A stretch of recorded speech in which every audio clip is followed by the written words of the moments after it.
bagi kita semua. Semoga kita selalu diberikan kesehatan oleh Tuhan Yang Maha Esa.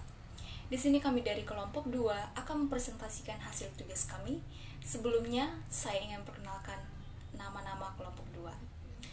Yang pertama adalah nama saya Ira Husnul Marpaung, yang kedua Febrina Erliati Ginting, dan yang ketiga adalah Alasef Hagultom, dan yang keempat Giovanna Grace Eva Sihombing, dan yang terakhir adalah Sophia Dame MDNI.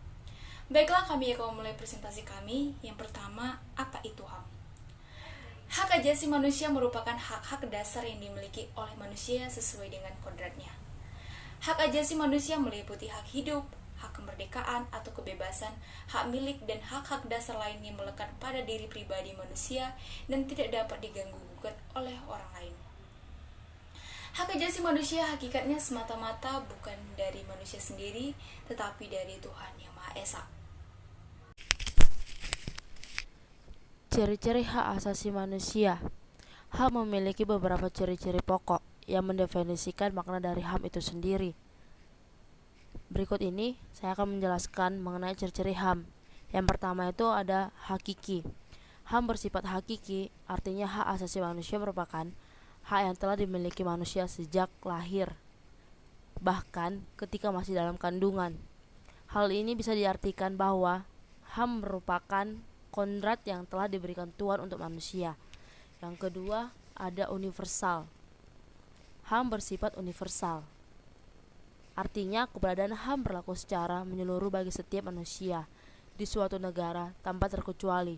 Hak asasi manusia tidak terbatas oleh tempat, ruang, dan waktu. Oleh karena itu, dimanapun manusia, HAM harus dihormati dan dijunjung tinggi. Yang ketiga ada tetap. Bersifat tetap bermakna bahwa HAM akan terus ada dan melekat dalam diri seorang manusia, sebagaimana HAM merupakan anugerah Tuhan kepada manusia.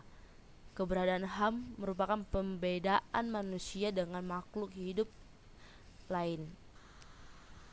Keempat, ada utuh. Ciri pokok HAM utuh adalah bersifat utuh. Hal ini bermakna bahwa hak asasi manusia tidak dapat dibagi antara sesama manusia.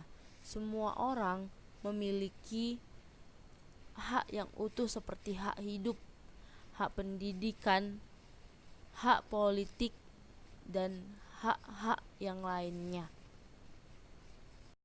Macam-macam HAM. Yang pertama ada hak asasi pribadi.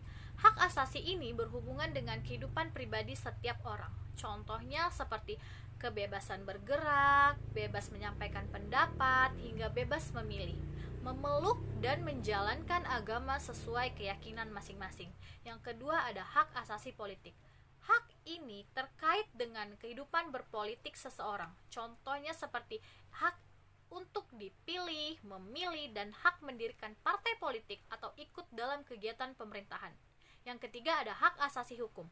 Setiap orang mempunyai kedudukan yang sama dalam hukum dan pemerintahan. Hak mendapatkan perlakuan yang sama di mata hukum dan pemerintahan. Selain itu, hak untuk mendapatkan perlindungan dan pelayanan hukum. Yang keempat ada hak asasi ekonomi. Tiap individu bisa terlibat dalam kegiatan perekonomian. Contohnya seperti kegiatan jual beli, melaksanakan perjanjian kontrak, atau memilih pekerjaan yang pantas. Dan yang kelima ada hak asasi peradilan. Tiap individu mendapatkan perlakuan yang sama dalam tata cara peradilan.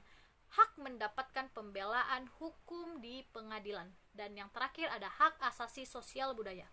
Hal ini terkait dengan kehidupan bermasyarakat, bisa mendapatkan pengajaran atau mengembangkan budaya yang sesuai dengan bakat dan minat seseorang.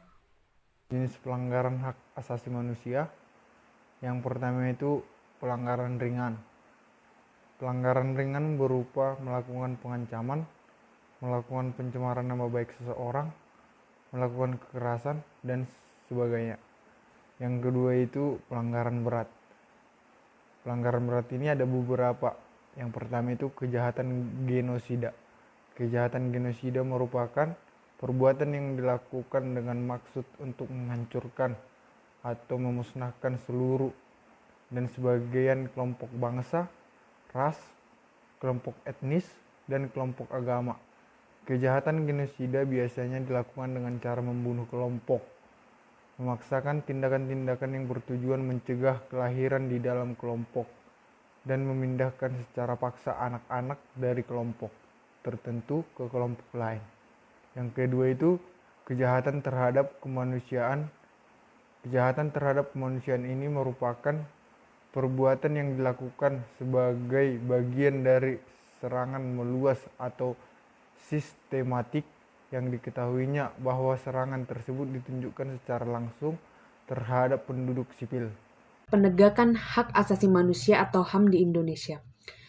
Indonesia merupakan negara kepulauan berbasis hukum di mana segala sesuatu bidang kehidupan diatur dalam badan hukum. Dalam hal hak asasi manusia ini, negara memiliki peran penting sebagai tokoh utama dalam penegakan hukum. Maksudnya di sini adalah negara memiliki tanggung jawab guna menegakkan, melindungi, memenuhi, menghormati, serta memajukan hak asasi manusia warganya. Walaupun demikian, fakta pelaksanaan yang ada di Indonesia masih jauh dari kata ideal, bahkan sempurna. Tujuan dan cita-cita utama pelaksanaan HAM di Indonesia yaitu keadilan sosial bagi seluruh rakyat Indonesia. Namun, masih saja sering terjadi pelanggaran HAM yang dilakukan oleh masyarakat bahkan pejabat negara, baik itu pelanggaran HAM secara langsung seperti pembunuhan, perampokan, serta pemerkosaan, maupun pelanggaran HAM secara tidak langsung seperti korupsi, penyalahgunaan wewenang, serta ketidakadilan terhadap rakyat. Nah, maka dari itu dapat ditarik kesimpulan bahwa pelaksanaan HAM di Indonesia masih belum sepenuhnya berjalan dengan baik. Bahkan bisa dibilang sangat rendah kualitas pelaksanaan HAM di Indonesia. Sudah seharusnya untuk menciptakan HAM di Indonesia dengan sebaik-baiknya.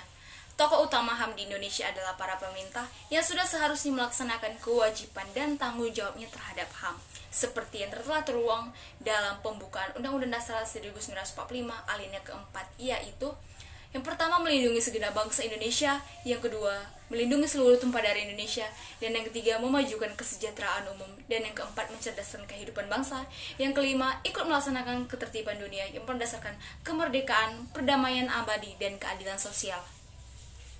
Sehingga dapat dipastikan apabila negara menjalankan tanggung jawabnya, maka HAM di seluruh elemen masyarakat dapat dipastikan berjalan dengan sempurna. Demikian hasil presentasi tugas kami. Kami dari kelompok 2 meminta maaf jika ada kesalahan dalam tutur kata kami. Terima kasih dan sampai jumpa di presentasi selanjutnya. Wassalamualaikum warahmatullahi wabarakatuh. Selamat pagi.